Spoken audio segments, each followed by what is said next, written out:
हाँ जी बच्चों, welcome. Unit 3 chapter 5 lecture 7A। काफ़ी बड़ा आर्टिकल है, तो 2 या 3 पार्ट में पूरा शूट होगा। तो बेटा पहला पार्ट हम शूट कर रहे हैं लेक्चर 7A। आर्टिकल का नाम सुनो, हिस्टेरिसिस लूप। क्या नाम है? Hysteresis loop. ठीक है। सबसे पहला सवाल दिमाग में यही आता है, सर हिस्टेरिसिस का मीनिंग क्या है, हिस्टेरिसिस का डिक्शनरी मीनिंग क्या है? तो जरा ध्यान से सुनेंगे। हिस्टेरिसिस का डिक्शनरी मीनिंग होता है बेटा टू लैग बिहाइंड। क्या मतलब होता है? To lag behind. सरल शब्दों में समझ लो, किसी के पीछे पीछे आना या पीछा करना। ठीक है, ये इसका मीनिंग है। अब दूसरा सवाल है, ये कर्व सर किन किन के बीच में खींचा जाता है? तो ये कर्व बेटे I और H के बीच में खींचा जाता है। किन किन के बीच में? I और H के बीच में ये कर्व खींचा जाता है। I का नाम तुम्हें पता ही है, I का नाम होता है intensity of magnetization. Intensity of magnetization ये बेटे सैंपल के मैग्नेटिक कैरेक्टर का मेजरमेंट है। अगर किसी सैंपल में मैग्नेटिक कैरेक्टर है तो उसमें I की वैल्यू है, और अगर I की वैल्यू 0 है तो इसका मतलब उस सैंपल में मैग्नेटिक कैरेक्टर नहीं है। दूसरा नाम है H। H का नाम भी तुम्हें पता है, H का नाम होता है मैग्नेटिक इंटेंसिटी। क्या नाम है बताओ? Magnetic intensity. बेटे मेरी एक और आदत है, इसके लिए एक और नाम भी हम बोल देते हैं, मैग्नेटाइजिंग फील्ड। मैग्नेटिक फील्ड नहीं, मैग्नेटाइजिंग फील्ड। तो एक और नाम आप समझ सकते हैं, मैग्नेटाइजिंग फील्ड। ये दो नामों से मैं इसको बुलाऊंगा। क्लियर है? तीसरी बात आती है, सर ये किन मटेरियल्स के लिए कर्व खींचा जाता है? तो बेटे ये कर्व स्पेशली फेरोमैग्नेटिक मटेरियल्स के लिए खींचा जाता है। किन के लिए बताओ? Ferromagnetic materials. जैसे एग्जांपल दूं तो फेरिक, कोबाल्ट, निकेल, एलनिको एटसेट्रा, और भी कई मटेरियल हो सकते हैं जिनके लिए ये कर्व खींचा जाता है। यहां तक भी क्लियर है? एक और इंपॉर्टेंट बात बेटे, जो पोर्शन OB है वो OE के बराबर है, यानी OB और OE बराबर हैं। तो OB इक्वल्स टू OE, और इसे कहते हैं फिजिक्स की लैंग्वेज में रिटेंटिविटी या रेजिडुअल मैग्नेटिज्म। नाम बताओ? रिटेंटिविटी, या एक और नाम है रेजिडुअल। रेजिड्यू आपने केमिस्ट्री में पढ़ा हुआ वर्ड है, रेजिड्यू माने बचा हुआ, रेजिडुअल मैग्नेटिज्म। ये नाम है OB और OE के। एक और नाम बेटे है OC और OF का नाम। OC और OF का नाम होता है, ये भी समझ लो, कोएर्सिविटी। क्या नाम है OC का या OF का नाम है? कोएर्सिविटी।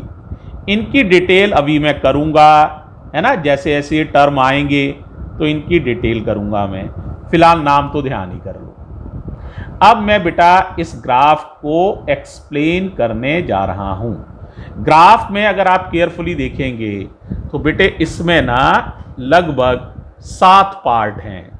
देखो जरा, O से A तक एक पार्ट, A से B तक दूसरा पार्ट, B से C, C से D, D से E, और E से F, और F से A।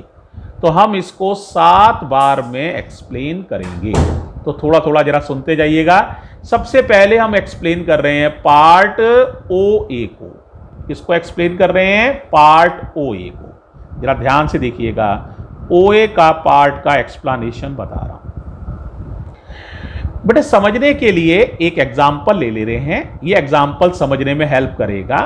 मान लीजिए हमारा जो फेरोमैग्नेटिक सैंपल है उसमें 1000 डोमेन्स हैं। फेरोमैग्नेटिक सैंपल में मान लीजिए नंबर ऑफ डोमेन्स कितने हैं? 1000। समझने के लिए है, डोमेन्स तो बेटे बिलियंस ऑफ बिलियंस होते हैं, लेकिन समझाने के लिए मैंने ये एक एग्जांपल लिया है। शुरू में क्या है बच्चों, कोई भी मैग्नेटाइजिंग फील्ड नहीं लगाया गया है, H की वैल्यू 0 है, कोई मैग्नेटाइजिंग फील्ड नहीं लगा हुआ है, इसीलिए सैंपल में सारे डोमेन्स जो हैं वो रैंडमाइज हैं। ऑल डोमेन्स आर रैंडमाइज, इसीलिए सैंपल का नेट डाइपोल मूवमेंट 0 है। अभी शुरुआत की बात कर रहे हैं, अभी कोई मैग्नेटाइजिंग फील्ड नहीं लगा है, तो नेट डाइपोल मूवमेंट 0 है। इसीलिए शुरू में इंटेंसिटी ऑफ मैग्नेटाइजेशन भी 0 है, यानी H भी 0 है, I भी 0 है। तो हम यहां से शुरू कर रहे हैं, ठीक है। अब एक बार पहले डायग्राम में देखना, फिर इधर समझाता हूं। देखो बेटे, अब क्या किया गया, आपने H की वैल्यू को बढ़ाया, मैग्नेटाइजिंग फील्ड बढ़ाते जा रहे हैं। देखिए आप मैग्नेटाइजिंग फील्ड बढ़ाते जा रहे हैं, H की वैल्यू बढ़ रही है। H की वैल्यू बढ़ने से क्या हो रहा है, जरा देखो ध्यान से, I भी बढ़ रहा है। देखो जरा, ऊपर जाते जा रहे हैं हम, और यहां पर I की वैल्यू सबसे ज्यादा है। यह है I की वैल्यू मैक्सिमम, इसे कहते हैं सैचुरेशन वैल्यू। अब आप कहेंगे मतलब क्या है? देखो बेटे, इसका मतलब यह है कि जैसे जैसे हम मैग्नेटाइजिंग फील्ड बढ़ाएंगे तो मैग्नेटाइजिंग फील्ड डोमेन्स का अलाइनमेंट करता है अपनी डायरेक्शन में। क्या करता है? डोमेन्स का अलाइनमेंट। तो डोमेन्स अलाइन होते चले जाएंगे, है ना। मान लो आपने H की वैल्यू इतनी की, तो मान लो 100 डोमेन्स का अलाइनमेंट हो गया, तो सैंपल में इंटेंसिटी ऑफ मैग्नेटाइजेशन आ गया। अब आपने और ज़्यादा H की वैल्यू बढ़ाई, तो H की वैल्यू बढ़ती जा रही है, तो धीरे धीरे ज़्यादा से ज़्यादा डोमेन्स का अलाइनमेंट होता जा रहा है और सैंपल का मैग्नेटिक कैरेक्टर बढ़ता जा रहा है। अंत में आपने इतना ज़्यादा H लगा दिया कि सारे के सारे 1000 डोमेन्स, कुल 1000 ही माने हैं, वो इसी एक ही डायरेक्शन में अलाइन हो गए हैं। तो हमारे क्या हो गया है बताओ? मैक्सिमम मैग्नेटाइजेशन मिल जाएगा। अब जरा ध्यान से समझना, जिस दिशा में H लगाते हैं उसी दिशा में डोमेन्स का अलाइनमेंट होता है, ठीक है। तो देखो जरा ध्यान से, देखो जरा इसे, मान लो मैंने H इस दिशा में बढ़ा रहा हूं, तो देखो H की वैल्यू पहले इतनी है, ये H है, इधर H ले रहे हैं, इधर I ले रहे हैं समझाने के लिए, तो I की वैल्यू भी बढ़ेगी। मान लो 100 डोमेन्स का अलाइनमेंट हो गया, ठीक है, तो I की वैल्यू ये हो गई। अब H तुमने और बढ़ाया तो I की वैल्यू और बढ़ेगी। मान लो अब 400 डोमेन्स का अलाइनमेंट हो गया, तो सैंपल में मैग्नेटिक कैरेक्टर और बढ़ जाएगा। अब तुमने H की वैल्यू और बढ़ाई, और ज्यादा I की वैल्यू बढ़ेगी, और ज्यादा डोमेन्स का अलाइनमेंट हो जाएगा। मान लो बेटे अब 800 डोमेन्स का अलाइनमेंट हो गया, तो आप देख रहे हैं सैंपल का मैग्नेटिक कैरेक्टर और बढ़ गया। अब आपने H और बढ़ाया, अब मान लीजिए सारे के सारे डोमेन्स ही इधर ही अलाइन हो गए, पूरे 1000 डोमेन्स का अलाइनमेंट हो गया। अब तुम H और बढ़ाओ, तो भैया डोमेन्स पूरे ही अलाइन हो चुके हैं, तो अगर आप अब H और भी बढ़ाएंगे तो और डोमेन्स ही नहीं है, तो सैंपल मैक्सिमम मैग्नेटाइज हो चुका है। सैंपल में मैग्नेटिक कैरेक्टर मैक्सिमम आ चुका है। अब H की वैल्यू और भी बढ़ाएं तो भी I की वैल्यू उतनी ही रहेगी। क्लियर है? तो ये पोर्शन O से A तक में हमें सैचुरेशन मैग्नेटाइजेशन मिल चुका है। तो ये O समझ लो, O से शुरू किया O, और यहां से हम आगे यहां पर A पर। तो OA पोर्शन का मीनिंग समझ गए। जैसे जैसे H बढ़ाते हैं I भी बढ़ता चला जाता है, सैंपल में मैग्नेटिक कैरेक्टर बढ़ता जाता है, और एंड में बेटे H की एक ऐसी वैल्यू आ जाती है जहां पर I की वैल्यू मैक्सिमम हो जाती है। अब H को और ज्यादा बढ़ाने पर भी आई की वैल्यू इससे ज़्यादा नहीं हो सकती और हम सैचुरेशन ऑफ मैग्नेटाइजेशन पर पहुंच गए हैं। इंटेंसिटी ऑफ मैग्नेटाइजेशन सबसे ज़्यादा हो चुकी है। अब हम बात करते हैं दूसरे वाले पार्ट की, ए से बी पर। क्या बात कर रहे हैं? ए से बी पर। ठीक है, अब बताओ ए से बी पर क्या होगा? बताओ जरा सारे बच्चे, देखो जरा ध्यान देना। क्लियर है? देखो जरा केयरफुली, बोलो भाई क्या किया है हमने? ए से बी में एच को हमने कम करना शुरू किया है। देखो वापस जा रहे हैं, एच कम हो रहा है। एच कम होने से देखो ग्राफ नीचे उतर रहा है, यानी आई भी कम हो रहा है। लेकिन देखो बी पॉइंट पर केयरफुली देखो, एच तो जीरो हो गया है लेकिन आई जीरो नहीं हुआ है। इसका मतलब अगर हम मैग्नेटाइजिंग फील्ड को कम करते हैं तो डोमेन्स का, बोलो क्या होगा? डोमेन्स का डिसअलाइनमेंट होता है। एच को कम करने से डोमेन्स का डिसअलाइनमेंट होता है, लेकिन एच को जीरो कर देने पर भी सारे डोमेन्स डिसअलाइन नहीं होते हैं। कुछ डोमेन्स अभी भी पुराने वाले एच की डायरेक्शन में ही अलाइनमेंट बनाए रखते हैं और सैंपल के अंदर मैग्नेटिक कैरेक्टर को मेंटेन कर लेते हैं। क्लियर हुई बात? इसी बचे हुए मैग्नेटिक कैरेक्टर को, इसी आई की वैल्यू को, कि एच तो जीरो कर लिया है लेकिन अभी भी आई जीरो नहीं हुआ है, इसे ही कहते हैं फिजिक्स में रिटेंटिविटी। क्या कहते हैं? रिटेंटिविटी। तो रिटेंटिविटी क्या है बताओ?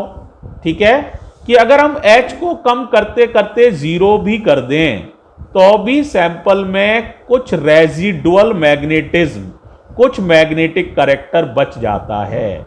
इसे ही हम प्यारे बच्चों रिटेंटिविटी कहते हैं। क्या सभी को क्लियर आ गया है? अब जरा इधर देखना, जरा इस वाले पेज पे समझो जरा मेरी बात को। बोलो भाई क्या कर रहे हैं? एच की वैल्यू को कम करते जा रहे हैं। एच की वैल्यू को पहले ज्यादा थी ना, यहां तक थी देखो, अब इसको हम कम करते जा रहे हैं। कम करते करते हमने एच की वैल्यू को जीरो कर दिया, एच को घटाते जा रहे हैं। आई भी घटेगा, तो एच की वैल्यू कम करोगे तो आई भी कम होगा। पहले इतना बड़ा था ये, अब कम होता जा रहा है आई, कम होता जा रहा है आई, कम होता जा रहा है आई, लेकिन जीरो करने पर भी आई कम होके जीरो नहीं होगा। आई अभी भी जीरो नहीं है, मैग्नेटिक कैरेक्टर अब भी बच गया, यानी अभी भी डोमेन्स, कुछ डोमेन्स इसी डायरेक्शन में अलाइंड हैं। ठीक है, अभी भी 100% रैंडमाइजेशन नहीं हुआ। मान लो अभी भी 200-300 डोमेन्स इसी दिशा में अलाइंड हैं। ठीक है, जबकि एच की वैल्यू कितनी हो चुकी है? जीरो। तो इसको ही हम कहते हैं, ये जो आई की वैल्यू बच गई एच जीरो होने पर, इसे कहते हैं रिटेंटिविटी। अब बताओ रिटेंटिविटी की क्या डेफिनेशन हुई? बोलो। Retentivity is the value of residual magnetism left in the sample when magnetizing field becomes zero। तो बोलो क्या डेफिनेशन है रिटेंटिविटी की? बोलो जरा retentivity. It is the value of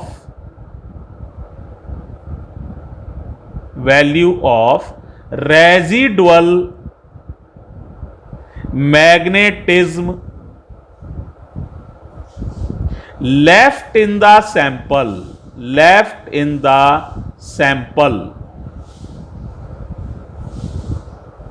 when magnetizing field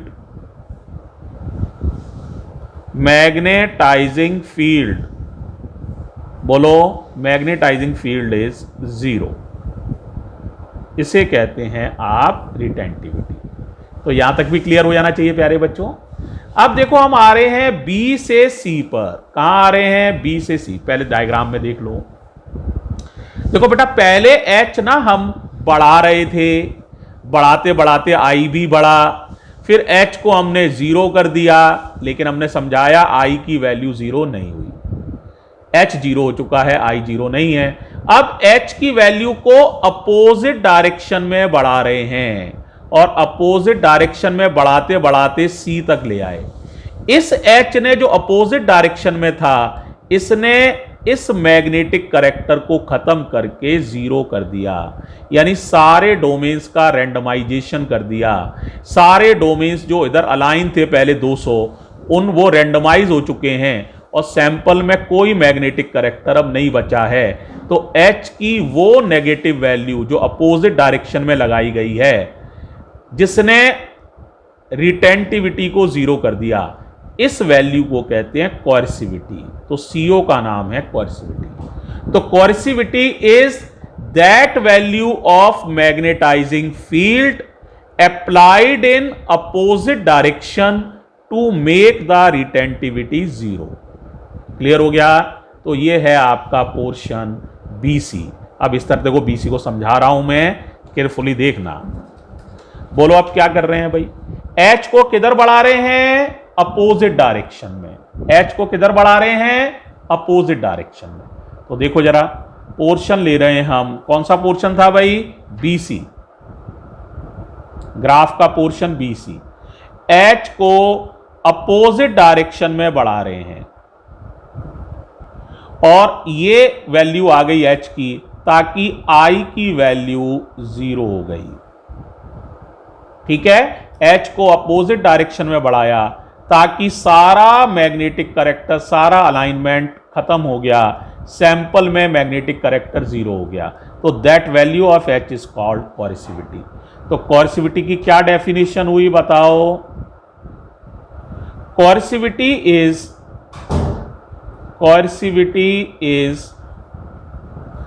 that value of magnetising field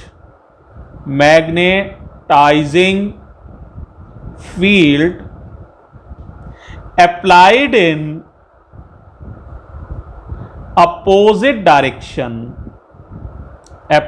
in opposite direction to make the retentivity zero,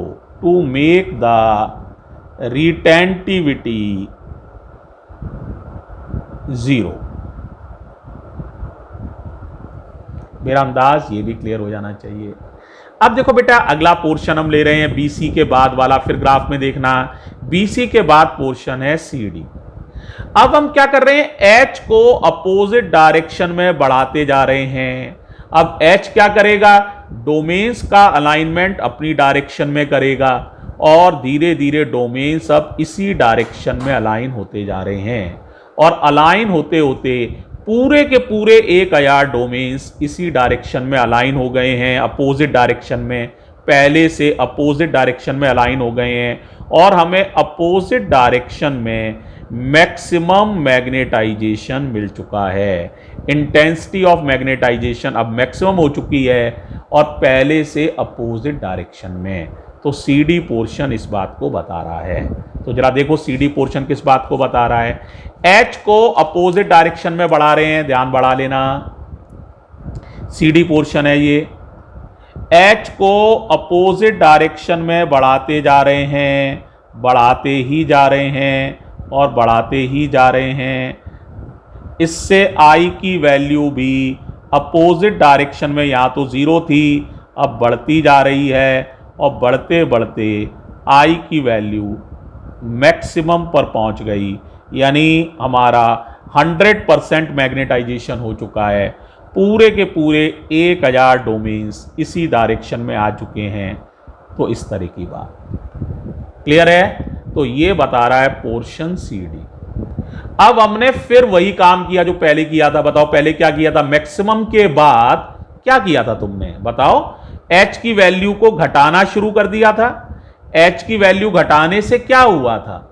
I की value भी घटी थी, लेकिन H की वैल्यू जीरो होने पर भी I की वैल्यू जीरो नहीं हुई थी। तो वही पोर्शन D है पहले की तरह ही। अब जरा देखो, अब हमने H को घटाना शुरू किया, वापस घटा रहे हैं। H घटने से देखो I भी घट रहा है, देखो हम आई में भी ऊपर की तरफ जा रहे हैं, आई की वैल्यू पहले इतनी थी, अब कम होती जा रही है और आई की वैल्यू यहां तक आ गई। लेकिन एच की वैल्यू 0 होने पर भी आई की वैल्यू 0 नहीं है, इतनी अभी भी बची हुई है।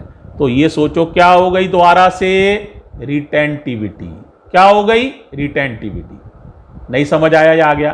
तो H की वैल्यू 0 हो चुकी है, लेकिन I की वैल्यू अभी भी बची हुई है, रेजिड्यू बच गया है, मैग्नेटिक करैक्टर बच गया है। इसे ही कहते हैं रिटेंटिविटी।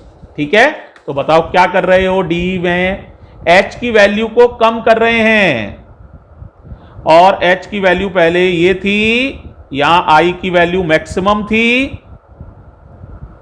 अब H की वैल्यू कम करते जा रहे हैं, H की वैल्यू कम कम और 0 0। I की वैल्यू कम हो रही है, निश्चित रूप से कम हो रही है, लेकिन 0 होने पर भी I की वैल्यू बच रही है। लगभग अभी भी 200-300 डोमेन्स इसी दिशा में अलाइन हैं। तो ये अब आ गए हम कहां पर, E पॉइंट पर, अभी भी मैग्नेटिक करैक्टर बचा हुआ है। अब सोचो क्या किया था तुमने, H को अपोजिट डायरेक्शन में बढ़ाया था ताकि ये वैल्यू खत्म हो जाए। ध्यान आ रहा है ना? तो EF पोर्शन में वही बात फिर आएगी। अब H को बढ़ाओ अपोजिट डायरेक्शन में, यानी इधर वापस बढ़ाना शुरू करो H को। H बढ़ा के इतना किया और ये I की वैल्यू 0 हो गई। तो देखो जरा डायग्राम में देख लो, बोलो भाई क्या हो गया है। EF पर थोड़ा कंसंट्रेशन लाओ। देखो भाई H की वैल्यू को इधर बढ़ा रहे हैं अपोजिट डायरेक्शन में, पहले इधर था H, अब 0 हो गया, अब H इधर बढ़ रहा है। देखो यहां H की वैल्यू इतनी लगानी पड़ी है, और अब इसे लगाने से रेजिडुअल मैग्नेटिज्म खत्म हो गया है। तो ये पोर्शन आ गया F। क्लियर हो गया?